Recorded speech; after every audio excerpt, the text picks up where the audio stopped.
L-Aġenzija Appoġġ qed ikollha medja ta' 90 każ ġdid fix-xahar, każijiet li jvarjaw minn persuni mingħajr dar, tfal riferuti mill-iskola u problemi ta' kura tal-istess tfal. Bħalissa hemm 350 każ pendenti.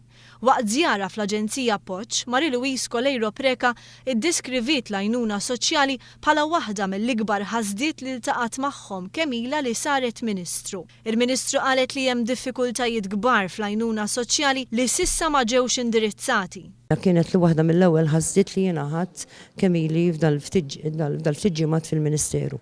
Fi żmien qasir daqshekk irdoppjaw l-out of home care children. Ifisser li għandna diffikultajiet fis-soċjetà tagħna maħniex qegħdin narawhom. Hija qalet li 5 snin ilu kienu 300 tifel u tifla li ingħataw out of home care.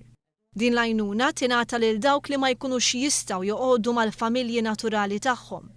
Illum, qalet il-Ministru, sabet li dan l-ammont irdoppja. Għandna sitwazzjonijiet ta' madwar 600 fl-out of home care, jiġifieri fl-istituti u wkoll fid-djar tal-homeless.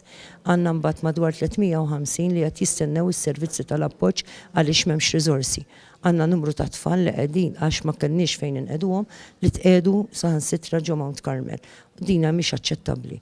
Għandna rridu wkoll nindirizzaw il-bżonnijiet ta' tfal u żgħażagħ li qegħdin ukoll ġewwa. Il-Ministru Coleiro Preca qalet li l-Gvern se jikkoordina r-riżorsi tiegħu biex joħloq work group bejn id-dipartimenti kollha li joffru għajnuna soċjali. Fakret li la darba tfal jagħlqu 18-il sena xorta waħda jkunu jeħtieġu appoġġ kontinwu. Għandna bżonn ta' strateġija fejn għandhom x'jaqsmu l-qasam ta' tfal. U allura minn dik l-istrateġija irridu noħorġu il-policies, irridu naraw mbagħad biex nimplementaw x'riżorsi għandna bżonn in place. Dan huwa l-mod ta' kif se nkunu qegħdin napproachjaw il-qasam ta' tfal u wkoll biex inkunu proattivi kemm jista' jkun il-prevenzjoni rridu naħdmu ħafna fuqha.